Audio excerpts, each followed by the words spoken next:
India का में आपका स्वागत है। मैं हूं संकेत उपाध्याय। तो उत्तर प्रदेश में पिछले कुछ दिनों से ये जो शब्द है, जो बहुत ही सम्मान से एक समुदाय विशेष के लोग और लोग भी अपने पिता को पुकारने के लिए इस्तेमाल करते हैं, अब्बा जान, वो अब राजनीति का केंद्र बन गया है। क्यों? क्योंकि मुख्यमंत्री ने बोला 2017 से पहले जो अब्बा जान बोलता था उसको राशन मिलता था।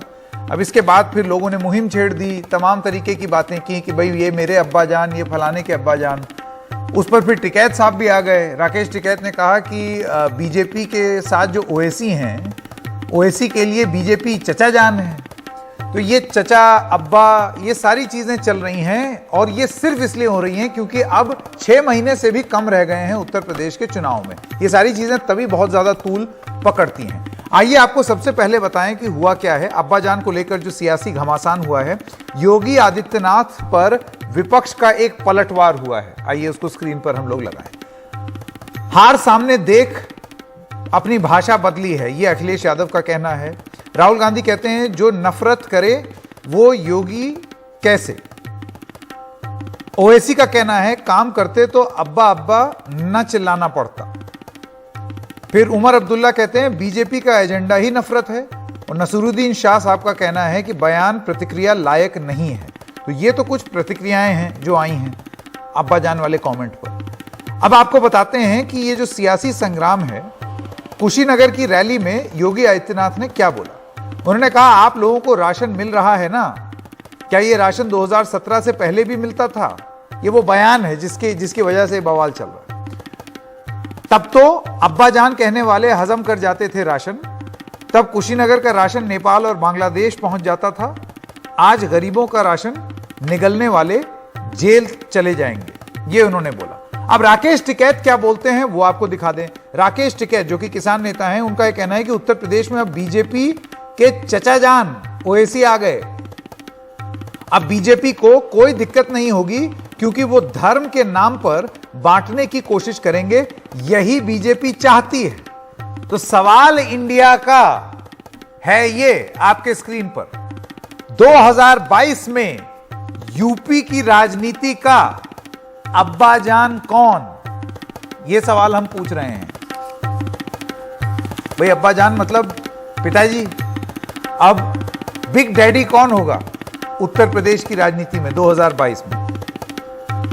हमारे मेहमानों का हफीज गांधी प्रवक्ता हैं समाजवादी पार्टी के, फॉर्मर प्रेसिडेंट हैं एएमयू स्टूडेंट्स यूनियन के, फैजान खान प्रवक्ता हैं बहुजन समाज पार्टी के, आलोक वत्स नेता भारतीय जनता पार्टी, संजीव सिंह प्रवक्ता कांग्रेस और कुलदीप कुमार प्रवक्ता आम आदमी पार्टी। जितने पॉलिटिकल स्टेक होल्डर्स हैं, जितने उत्तर प्रदेश में जो कि अभी मुकाबले में हैं, कुछ अगर रह गए हो तो उनसे मुआफी, लेकिन बाकी यहां पर हैं।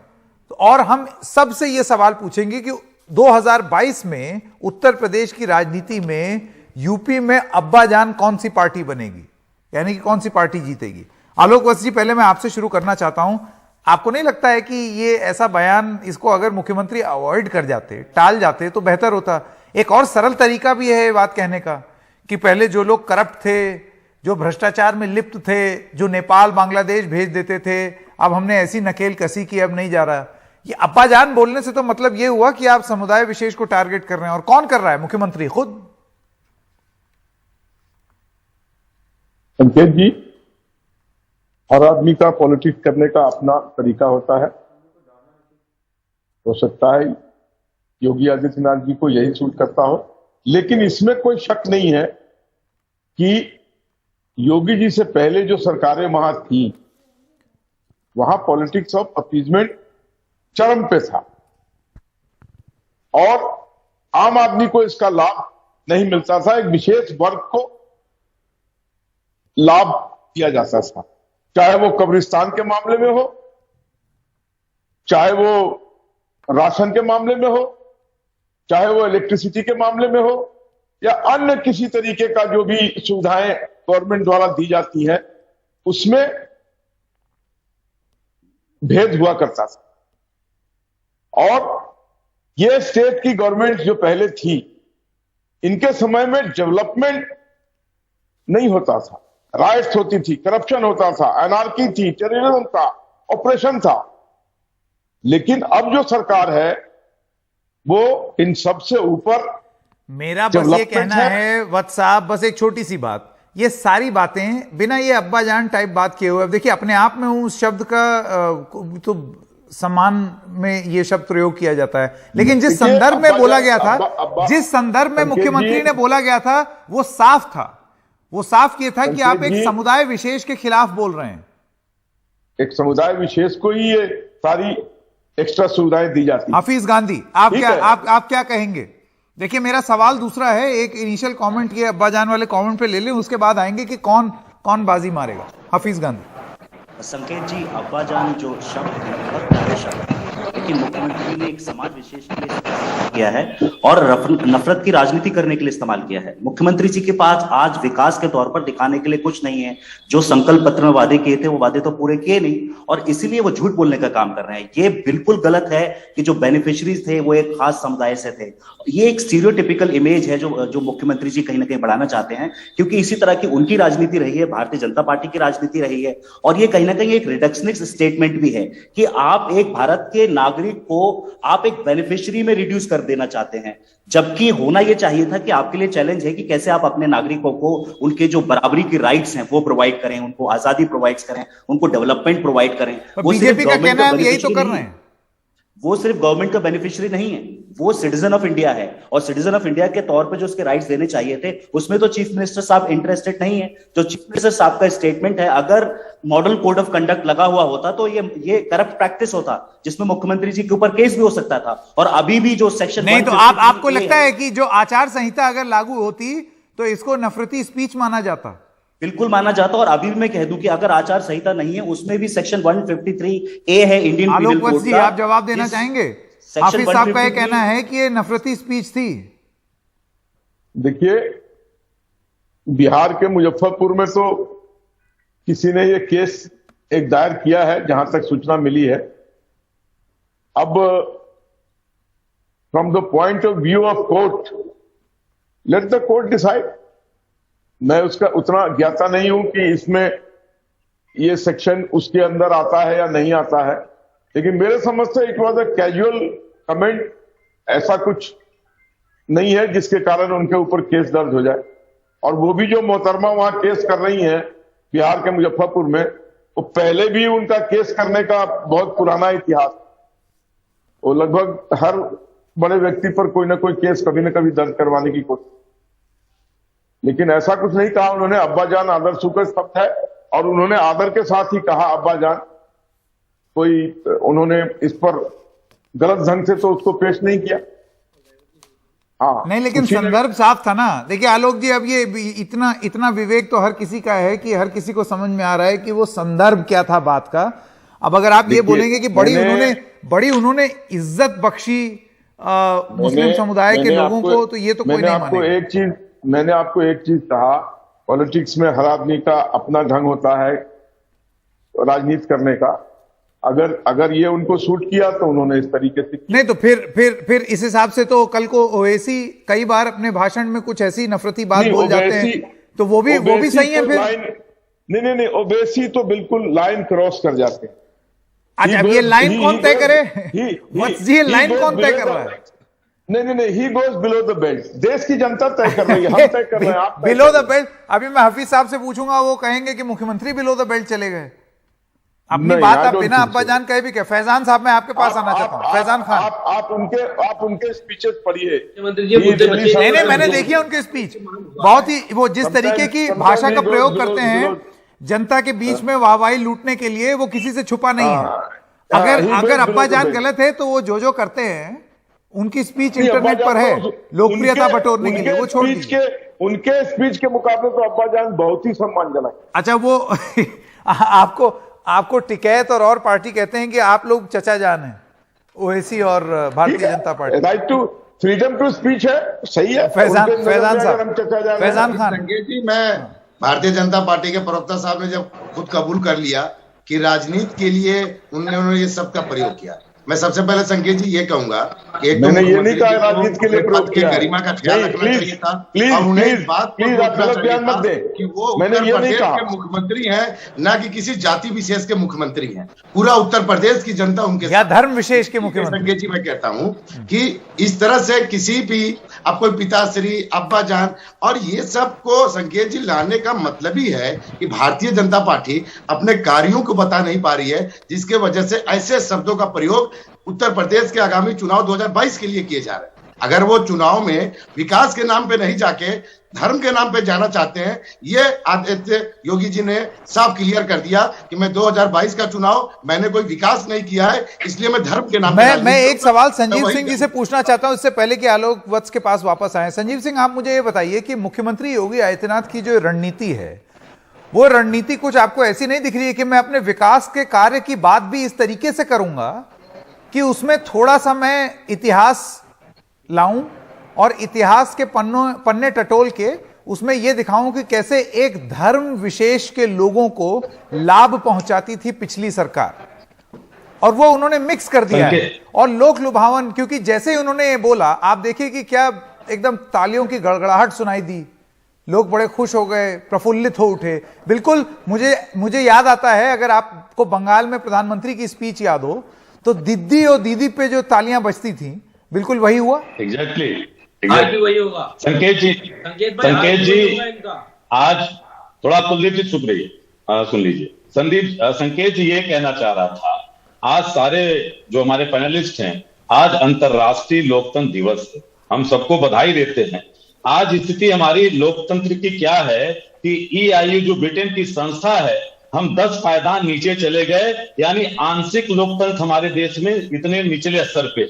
वहीं जो आप बात कह रहे हैं, चुनाव 5 महीने रह गया, अब्बा जान, भाई जान, ये निश्चित है कि बहुत प्रेम और सौहार्द के शब्द है, लेकिन जिस तरह से इसको तंज कसा जा रहा है, ये उसी तरह से है जैसे बंगाल में दीदी ओ दीदी, किसी को दीदी कहना, अपनी बहन को कहना गलत, लेकिन जो तंज कसा जा रहा था, तालियां बिल्कुल बज रही थी संकेत जी, लेकिन उस तालियों में देखा संजीव जी, लेकिन यही चीज तो आपने भी 2019 में की थी। आपने प्रधानमंत्री को बोला चौकीदार चोर है, उन्होंने कैंपेन लॉन्च कर दी, मैं भी चौकीदार, बिल्कुल, और नतीजा हमने देख लिया। तो आपको लगता है कि तंज कसना गलत है और ये सीख कांग्रेस को भी लेनी चाहिए? संकेत जी, हम आज भी उस पे अपने वक्तव्य पे हमारे नेता कायम है, चौकीदार चोर है, फ्रांस की सरकार उसकी तो तंज तो आपने भी कस दिया। निश्चित नहीं, तो वो चल रहा है ना सर। दूसरी बात क्या है कि आज मैं इस चीज को कहना चाहता हूं, कांग्रेस पार्टी धर्म और जात के आधार पर राजनीति नहीं करती। आज मुद्दे पे भारतीय जनता पार्टी क्यों नहीं बात करती? और अब्बा जान कौन होगा? कोरोना काल में जिनके गार्जियन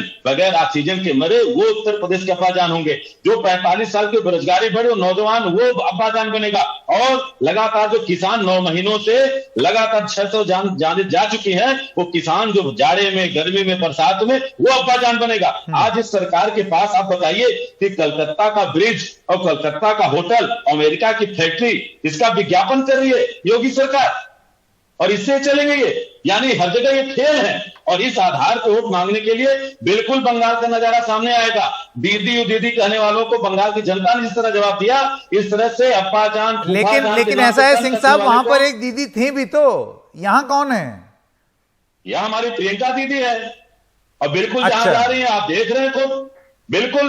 और आज जो उत्तर प्रदेश में प्रधानमंत्री को बताइए, एक स्वतंत्रता संग्राम सेनानी जो गांधी के करीब थे, जो इतना सम्मान पाए, उनको एक जात का नेता बना करके विश्वविद्यालय, और ये वो लोग हैं संकेत जी, इनका संकल्प पत्र पढ़ लीजिए 2017 का। इन्होंने कहा था कि पंडित मदन मोहन मालवीय के नाम से संस्कृत विश्वविद्यालय बनाएंगे। वाराणसी से जहां से मोदी जी आते हैं, संपूर्णानंद संस्कृत विश्वविद्यालय की स्थिति दयनीय है। तो ये वो लोग शिक्षा से लेना देना नहीं है, क्योंकि इनको जाटों को साधना है, इनको हिंदू मुसलमान की राजनीति करनी है। अगर ये कहीं सफल होते तो ये कहते कि हमने 3 नौकरियां दी, ये कहते कि हमने किसानों को इतना फायदा दिया। कुलदीप कुमार जी, प्रवक्ता आम आदमी पार्टी, मैं आपके पास भी आऊं। कुलदीप कुमार जी, आप मुझे बताइए, यूपी की राजनीति में 2022 में असली अब्बाजान कौन होगा? ये बयान तो हो गया, और मैं तो अभी मान के चल रहा हूं ये बयान अभी आगे और भी आएंगे, क्योंकि आम आदमी पार्टी से मैं सवाल इसलिए पूछ रहा हूं क्योंकि आपकी पार्टी भी उन तमाम दलों की लिस्ट में शामिल हो गई जो अयोध्या गए। अब हर किसी को, मुझे लगता है राजनीतिक राजधानी उत्तर प्रदेश में इस चुनाव में पूरी तरीके से अयोध्या बन चुकी है, और अब आम आदमी पार्टी भी वहां चली गई, तिरंगा यात्रा कर दी आपने। देखिए संकेत भाई, आम आदमी पार्टी तो पूरे उत्तर प्रदेश के अंदर तिरंगा यात्रा कर रही है, और नोएडा भी हम लोगों ने तिरंगा यात्रा की, आगरा में हमने तिरंगा यात्रा की, और उसके बाद अयोध्या में की, और भगवान श्री राम का आशीर्वाद देने के लिए दिल्ली के उप मुख्यमंत्री और राज्यसभा सांसद सिंह जी पहुंचे। लेकिन जैसे ही वो वहां पहुंचे, भाजपा वालों के पेट में दर्द हो गया।